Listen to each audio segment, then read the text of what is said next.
sports, and it's time to talk about your favorite time of the year. Oh As you say, Lord. ninjas in underwear week. It is time Oh for the Lord. NFL scouting combine. What are you looking forward to seeing starting tomorrow? But I think the on-field workouts don't start till Thursday. Yeah, the on-field workouts don't start to Thursday. But it's just your typical guys in underwear doing what they usually do best. And that's doing drills. I want to see if Caleb Williams is going to participate. He might not. Doesn't Nope. really matter. He's going Nope. to be the number one pick anyway. Marvin Harrison Jr. I want to see what his 40 time looks like. Nope. Uh, hey, if he don't do it, then that's fine as well. But also, a lot of guys that just you need to just pay attention because we have 8 draft picks, I believe, Byron, this year. Go Google it. Wait. I missed it. Yes, Wait, what? yes, 8 draft picks. Yes, 8. I'm sorry. Yes, we have Oh, 8 draft picks. this Yeah, is what you tell people, Cavante. Google it. Go Google it. Go. yes. Go if you don't know that we have 8 draft picks, go Google it, as JD would Go say. Google it. But yeah, man, the NFL draft combine it should be interesting. A lot of things do happen around this time of the year as well, as far as franchise tags, trades that might go on. All the GMs are at the same vicinity at the same time, so there's going to be a lot of interaction between each other, and it's going to be a lot of news coming out. So it's always a good time that leads into free agency. I believe it's March 11th. So, yeah, man, this is the start. This is the real start of the off season right now, right here. So this is where it all gets started at. So not just the on-field drills with the dudes in underwear, but also the league gets together and they talk about things and do certain things. Yeah, definitely the deals get done. Maybe a Matt VK deal for the Ravens. Maybe we see other players. You start to hear them linked to other teams. You start to hear about teams that are looking to, like you said, maybe trade players or trying to make draft day trades or things of that nature. And who's scouting what? So we'll see. Real quick, Roger, are you expecting anything from EDC or Harbs when they speak tomorrow morning? Not really. I'm not really expecting anything. I mean, nothing that we don't already know. They're not going to tell us that they're going to tag Meta BK. They're just going to do it. They're not going to say they're going to do it. But yeah, they're just going to pretty much, give out the basics of what's going on. They're going to pretty much talk about, things to expect going into the combine, what they're looking for, probably some of the guys that they might, be looking at. By not saying any names, but just saying the position, cornerbacks, tackles or whatever. You know what I'm saying? They're going to sugarcoat a lot of stuff because this is what they do. But they're going to, and of course, they're going to have their meeting as well, as far as owners meeting, and going to be meeting with a lot of guys. So it should be fun to watch, man. It should be real fun to watch. But they're not going to really say anything that's going to be too crazy tomorrow. Devontae, the Scouting Combine. I mean, it's almost draft time. We love the NFL draft. What are you looking forward to seeing? Anything with the Commanders we should be looking at specifically, or anything you're looking at? Maybe saying about certain quarterbacks if they're going to throw or not. Looks like what is Drake May going to do? And I got to get you on record about that. By the way, are you as of today, February 26th? It is a leap year, so we get an extra day this year. Take advantage of it, people. Um, how do you feel about this debate about what you guys should do if you stay at number 2, which I think you will, because I think the Bears will just cave in and take Caleb Williams, and I think we'll get a Justin Fields trade to where we'll see how free agency shakes out. But how do you feel about the Scouting Combine and any quarterback you would like to see throw, work out, and are you all in on Jaden Daniels? You okay with Drake May, even though you got another North Carolina quarterback and Sam Howell, who was well, he got beat up. The offensive line wasn't very good either, but a lot of cap room and money in DC. So the interesting thing is, as soon as Chicago said that they won a historical compensation for the number 1 overall pick, i.e., Caleb Williams, that pretty much told me that they're going to take him, because I don't think anybody's going to take that risk, especially seeing how things worked out for Carolina. And again, I don't think, I think Caleb is better than Bryce Young, but nonetheless, what happened to Bryce Young could happen to anybody with poor management. And so with them asking for an historical compensation for that pick, I think that all but said, like, yeah, they're going to take him. As far as the guys at the combine, I don't know if y'all have noticed, but the combine is having less and less participation for the top name guys. Just because I think, and this kind of goes into the whole NIL thing with the name, image, and likeness.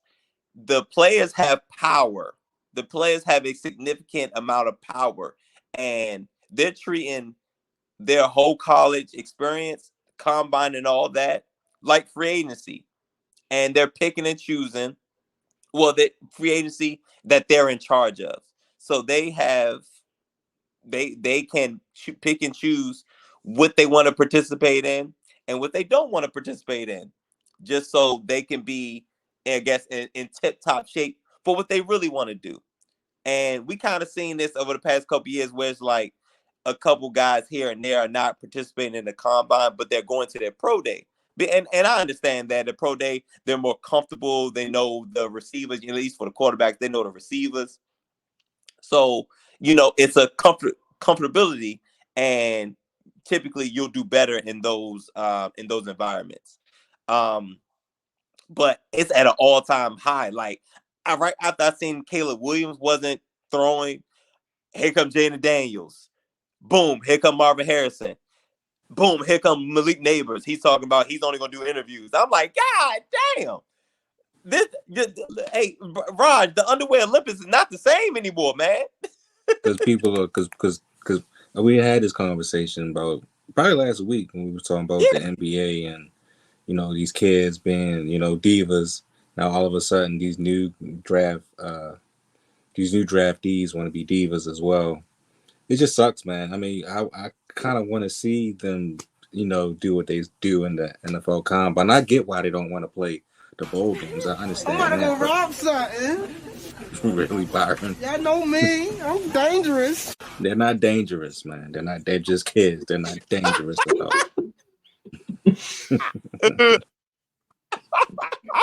Hadn't used it in a while. It was appropriate. So, Talk about diva. all right. So,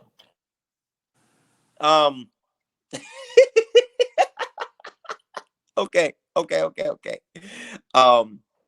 So it's funny. Like, I'm interested in whoever is going to be there at this point, because I was looking for. Obviously, I really wanted to see Jaden Daniels. I'm not going to hold you. I really wanted to see Jaden Daniels. I mean, granted, his tape is amazing, but being there, just him, ball receiver, him doing all the different routes and all that, I was really, really looking forward to seeing that. Now, obviously, when LSU Pro Day, it's gonna be him and Malik Neighbor, so I understand. I get it. Um, Obviously, Caleb Williams. I just want to see these brothers that's been highly sought after to put on a show. It's kind of like the All-Star, just like the Diet All-Star game for like for like the new cats. And this is their chance to show out, because that's what you're supposed to do, the All-Star game, right? Mm-hmm. And they are refusing to. And it's like, damn. Now all I got to look forward to is Drake May. And Drake May is cool. You know what I'm saying? But I think he's getting a bad rap, Kravach. I think he's better than people think. I think he's better than Howe and with Trubisky. I don't think he's those. So yes, he is getting a bad rap for where he played, for where he chose to play football. He is absolutely getting a bad rap for that. So, and yes, he's I think he's head and shoulders, knees and toes He better than reminds me, and I'm gonna get it. We'll get his measurables this week, and we'll talk about it next week. But he reminds me of like Justin Herbert a little bit. No, absolutely. That is his comp. His comp is Justin Herbert. And if he can and you know, Raj, Byron, at some point we're going to get into the draft profiles, but I was just sneak thinking peek on about that. We may have to. A lot of quarterbacks. We'll have to start early. Maybe as soon as the combine is over, start playing some of those out. Because so many of them. We got at least 5, 6. Do like 5 a week. That way we got some put away, and then by the time we get to April, we didn't did about 30 to 40 people. Right. Nice I mean, content once y'all idea. start them, I can start putting them out. So You know, Oh, it there you makes it go. easier. Yeah, as not soon a as we probably after these pro days, they're usually what over in mid March. So yeah, probably by mid March. Yeah, around the tournament. Okay. yeah, that's cool. We'll do that. But Drake May sneak peek one of my because I've kind of started looking at the quarterbacks already.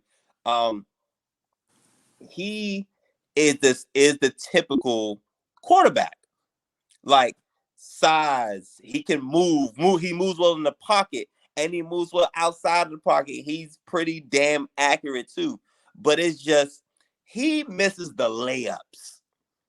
He misses the layups, the gimmies. He misses the layups, and it's irritating because, like, yo, Drake, yo, what are you doing? He misses the layups for me. But I feel like with good coaching, that can be cleaned up.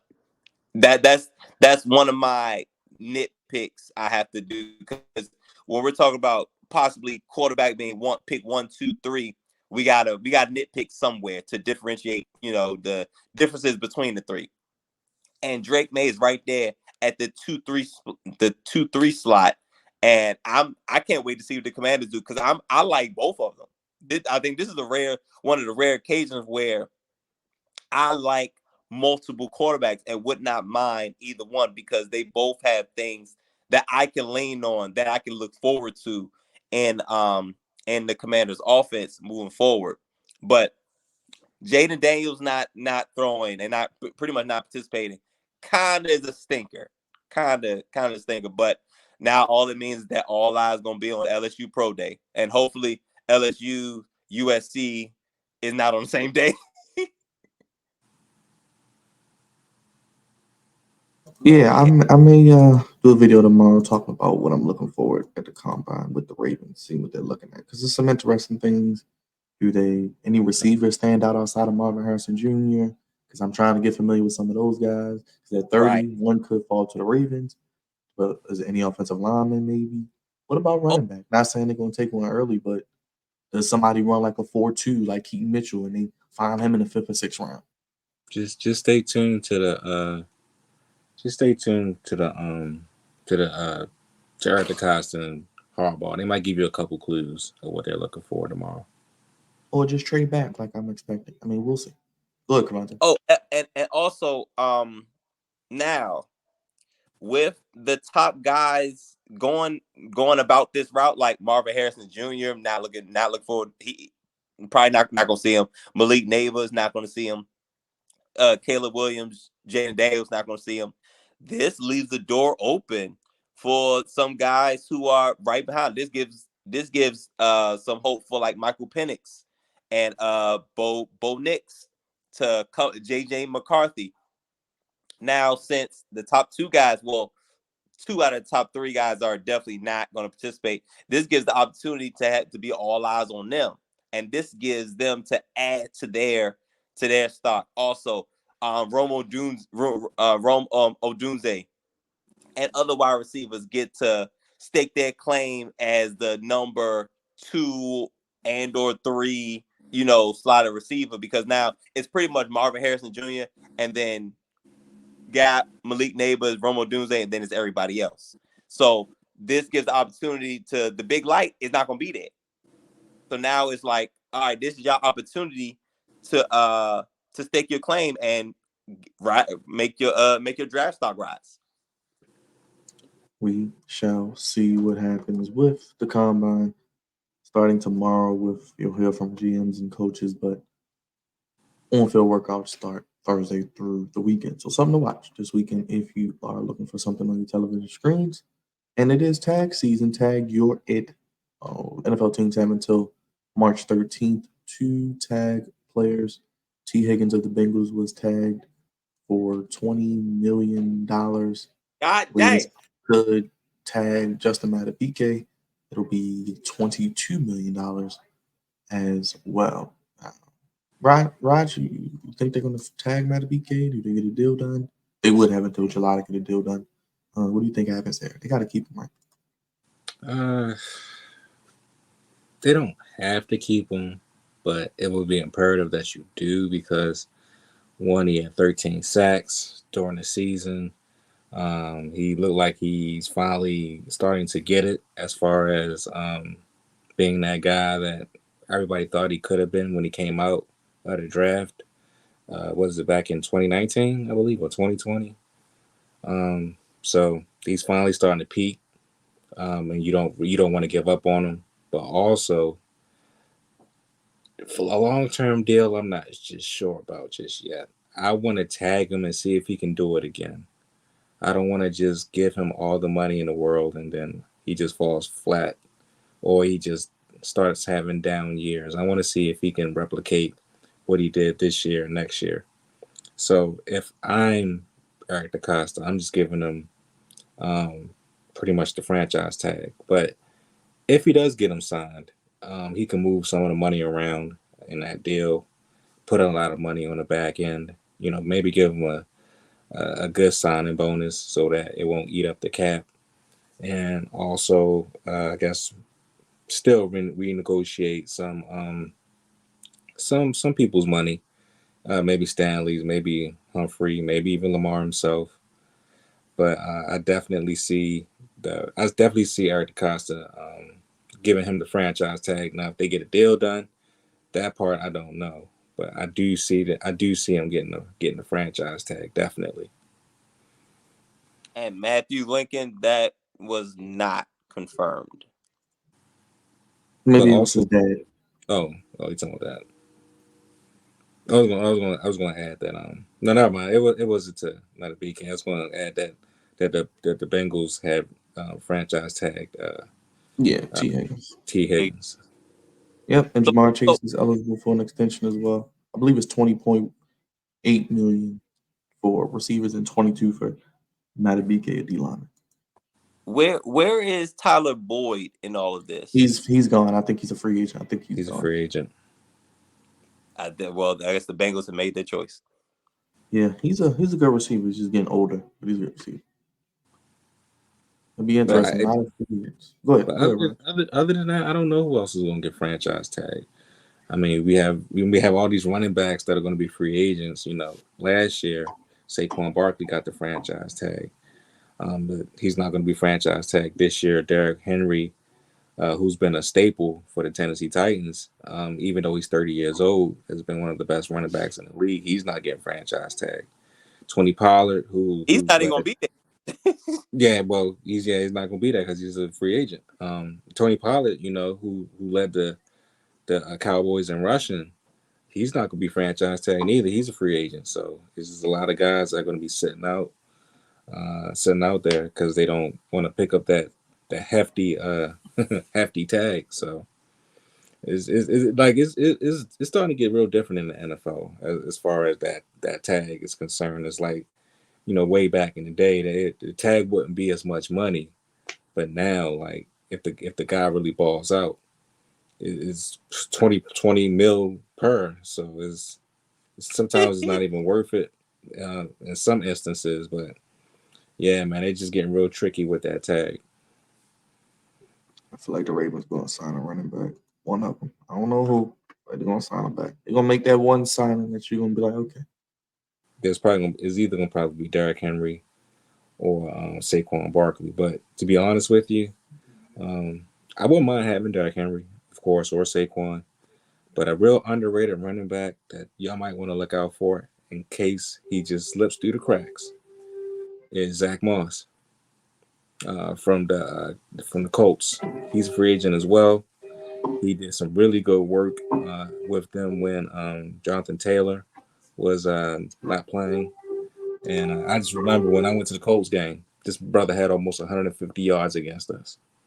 So, yeah, man, he's definitely going to be a pickup for anybody who picks him up. But just look out. And Todd Monken likes running backs that can catch the ball out of the backfield. So your Justice Hills that we had, for example, Keaton Mitchell, even when he was healthy.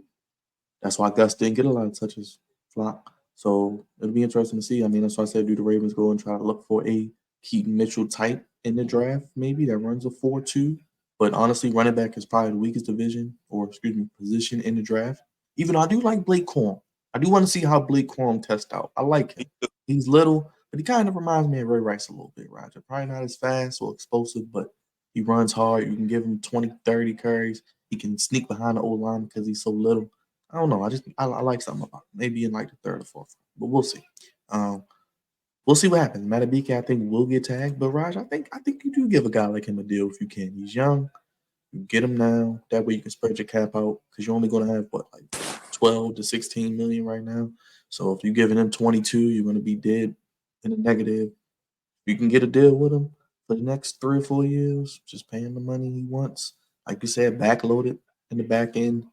Then you got the middle of your defense solidified with him, Roquan, and in 2 years when you pay Kyle Hamilton,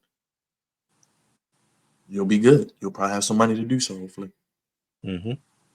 we'll see. We'll see. We'll see. But I do agree with you. He has to.